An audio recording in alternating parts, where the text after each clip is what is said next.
AG ನ್ಯೂಸ್ಗೆ ಸ್ವಾಗತ. ಹಾವೇರಿ ಜಿಲ್ಲೆ ಶಿಗ್ಗಾಂವ್ ತಾಲೂಕಿನ ಬಂಗಾಪುರ ಪಟ್ಟಣದಲ್ಲಿ ದಿನಾಂಕ 5/7/2025 ಶನಿವಾರ ದಿನ ಪವಿತ್ರ ಮೊಹರಂ ಹಬ್ಬದ ಪ್ರಯುಕ್ತವಾಗಿ ಬಂಗಾಪುರದ ಅಂಜುಮನ್ ಕಮಿಟಿ ಹಾಗೂ ಕಂದಾಯ ಇಲಾಖೆ ಮತ್ತು ಎಲ್ಲ ಸಮಾಜದ ಸಂಯುಕ್ತ ಆಶ್ರಯದಲ್ಲಿ ಊರಿನ ಗುರು ಹಿರಿಯರು ಆದ ಶ್ರೀ ರಾಮಚಂದ್ರ ಪುಕಾಳೆ ಅವರು ಹಾಗೂ ಮಾನ್ಯ ಉಪ ತಹಸೀಲ್ದಾರ್ ಆದ ಶ್ರೀ ವೆಂಕಟೇಶ ಕುಲಕರ್ಣಿ ನೇತೃತ್ವದಲ್ಲಿ ನಾಡ ಕಚೇರಿಯಿಂದ ರಮೇಶ ಶಿವಮೂರ್ತಿಪ್ಪ ಇವರ ಮನೆಗೆ ಹೋಗಿ ಊರಿನ ಹಿಂದೂ ಮುಸ್ಲಿಂ ಗಣ್ಯಮಾನ್ಯರು ಎಲ್ಲ ಭಕ್ತರು ರಮೇಶ ತೀಮೂರ್ತೆಪ್ಪ ಶೆಟ್ಟರ್ ಇವರ ಮನೆಯಲ್ಲಿ ತಾಂಬೂಲ ಸೇವಿಸಿ ದೊಡ್ಡ ದೇವರ ಮಸೂದಿಗೆ ಹೋಗಿ ಶ್ರೀ ರಾಮಚಂದ್ರ ಪೂಕಳೆ ಇವರ ಹಸ್ತದಿಂದ ಬಿಬಿ ಫಾತಿಮಾ ದೇವರಿಗೆ ಉಡಿ ತುಂಬಲಾಗಿತ್ತು. ನಂತರ ನಾಡ ಕಚೇರಿಗೆ ಬಂದು ಹುಲಿಯ ವೇಷಧಾರಿಗಳಿಗೆ, ಹೈದ್ರಾ ಅಲಿಗಳಿಗೆ ಮುಟ್ಟಿಗೇರ ಮಂಗಳಾರತಿ ಅವರಿಗೆ ಬಾಬತ್ತು ಮತ್ತು ಪ್ರಸಾದವನ್ನ ಕೊಡಲಾಗಿತ್ತು. ಬಿಬಿ ಫಾತಿಮಾ ದೇವರು, ಮೌಲಾಲಿ ದೇವರು, ಆಸಾರ್ ಮಹಲ್ ದರ್ಗಾ, ಇಮಾಮ್ ಕಾಸಿಂ ದರ್ಗಾ, ಇಮಾಮ್ ಹಸನ್ ಹುಸೇನ್ ದೇವರಿಗೆ ಓದಿಗೆಯನ್ನ ಮಾಡಲಾಗಿತ್ತು. ಕರ್ನಾಟಕ ರಾಜ್ಯದಲ್ಲಿನ ಕಂದಾಯ ಇಲಾಖೆ ಹಿಂದೂ ಮುಸ್ಲಿಂ ಅಂಜುಮನ್ ಸಂಸ್ಥೆಯಿಂದ ನಡೆದ ದಿನಾಂಕ 6/7/2025 ಭಾನುವಾರದಂದು ದೊಡ್ಡ ದೇವರ ಮಸೂದಿಯಿಂದ ಸಿಂಪಿಗಲ್ಲಿ, ಸೈದಾವಿ ಮಸೂದಿ, ಮಂಜುನಾಥ ನಗರ ಒಳಗೊಂಡು ನಂತರ ಶ್ರೀ ಗಿರಿರಾಜ್ ಮಾಮ್ಲೆ ದೇಸಾಯಿ ಇವರ ಮನೆಯ ಮುಂದೆ ಪೂಜೆ ಸಲ್ಲಿಸಲಾಯಿತು. ನಂತರ ಕುರಿಯವರ ಮನೆತನದವರು ಪೂಜೆ ಮಾಡಲಾಗಿತ್ತು. ಹಿಂದಿನ ಕಾಲದಿಂದ ಬಂದ ಸಂಪ್ರದಾಯವಾಗಿತ್ತು. ನಂತರ ಹಜರತ್ ಸೈಯದ್ ಶರೀಫ್ ಶಾವಲಿ ದರ್ಗಾ ಬಾಜು ಇವರ ಐನ ಹೊಂಡಕ್ಕೆ ದೇವರ ಮೈ ತೊಳೆಯಲಾಗಿತ್ತು.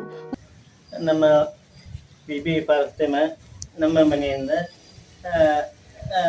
ಉಡಿ ತುಂಬ ಕಾರ್ಯಕ್ರಮವನ್ನು ಪ್ರತಿ ವರ್ಷದಂತೆ ನಡೆಸಿಕೊಂಡು ಬರುತ್ತೇವೆ ಮತ್ತು ಬಿಬಿ ಫಾತಿಮೆ ಹೋಗಿ ಅಲ್ಲಿ ಉಡಿ ತುಂಬಿ ಮತ್ತು ಅಲ್ಲಿ ವಾಪಸ್ ಎಲ್ಲರೂ ಜನರು ಬಂದು ಸಿಹಿಯನ್ನು ಕೊಟ್ಟು ಬಂದು ಆಚರಣೆಯನ್ನು ಮಾಡಿರ್ತಾರೆ. ಊರಿನ ಗಣ್ಯಮಾನ್ಯರು ಆದ ಎಕೆ ಅದ್ವಾನಿಮಟ್ಟಿ ಗುರುಗಳು, ಅಬ್ದುಲ್ ರಜಾಕ್ ತಹಸೀಲ್ದಾರ್, ಮಲ್ಲೇಶಪ್ಪ ಬಟ್ಟಿ, ಫಕೀರಪ್ಪ ಸಣ್ಣಕ್ಕಿ, ನಾರಾಯಣಪ್ಪ ಟೋಪಣ್ಣವರ್, ಇಸಾಮಲಿ ದೊಡ್ಡಮನಿ, ಪುರಸಭೆಯ ಸದಸ್ಯರು ಆದ ಶ್ರೀ ತಹಮೀದ್ ಕಾಜಿ, ನೂರ ಮಹದ್ ಡೋರಳ್ಳಿ, ಮಂಜುನಾಥ್ ತಳ್ವಾರ್, ರಾಜು ಟೋಪಣ್ಣವರ್, ಸೋಮಣ್ಣ ಕುರಿ, ಶಿಕಂದರ್ ಮತ್ತೂರ, ಶಿವನಂದ ಮಾಕಿ, ಆಶಿಫ್ ಕುತುಬುದ್ದೀನ್, ಮಲ್ಲೇಶಪ್ಪ ಮಾಳಿಕೆಮನಿ, ಗದಿಗೆಪ್ಪ ಬಳ್ಳಾರಿ, ವಿಜಯ್ ದೇಸಹಳ್ಳಿ, ಚನ್ನುಕುಮಾರ್ ದೇಸಾಯಿ, ಅಂಜುಮನ್ ಕಮಿಟಿಯ ಸದಸ್ಯರು ಆದ ಇಸಾಕ್ ಪಟೇಲ್, ಸತ್ತರ್ ಸಾಬ್ ಕಾಕಡ, ನೂರ್ ಅಹಮದ್ ಜಿಕಾದಿ, ಸಲೀಂ ಪಂಚಿಕಾನ್, ಕಲಿಂದರ್ ಪರಾಂಡೆ, ಮಹಮ್ಮದ್ ಹನೀಫ್ ಗದಕರ್, ಗ್ರಾಮ ಸಹಾಯಕರು ಆದ ಶಿವನಂದ ಮುನವಳ್ಳಿ, ತಿಪ್ಪಣ್ಣ ತಳ್ವಾರ್ ಹಾಗೂ ಊರಿನ ಎಲ್ಲ ಸಮುದಾಯದವರು ಪಾಲ್ಗೊಂಡಿದ್ರು.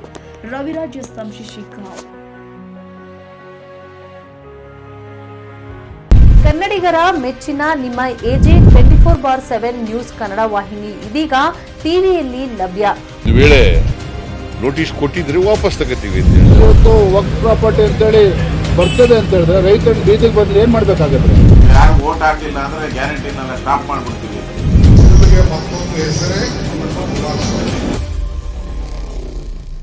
ಕರ್ನಾಟಕ ಮತ್ತು ದೇಶ ವಿದೇಶ 360 ಡಿಗ್ರಿ ಸುದ್ದಿ ಹಾಗೂ ಉತ್ತರ ಕರ್ನಾಟಕ, ಬೆಳಗಾವಿ, ಬಾಗಲಕೋಟೆ, ಧಾರವಾಡ, ಹಾವೇರಿ, ಗದಗ, ಬಿಜಾಪುರ ಜಿಲ್ಲೆಯ ಕ್ಷಣ ಕ್ಷಣದ ವಿವರವನ್ನ ಪಡೆಯುವುದಕ್ಕೆ ಎಜೆ 24/7 ನ್ಯೂಸ್ ಕನ್ನಡ ವಾಹಿನಿಯನ್ನ ಲೈಕ್ ಮಾಡಿ, ವಿಡಿಯೋಗಳನ್ನ ಶೇರ್ ಮಾಡಿ, ಕಮೆಂಟ್ ಮಾಡುವ ಮೂಲಕ ನಮ್ಮ ವಾಹಿನಿಗೆ ಸಹಕಾರ ನೀಡಿ ಮತ್ತು ಚಾನೆಲ್ ಅನ್ನ ಸಬ್ಸ್ಕ್ರೈಬ್ ಮಾಡಿ.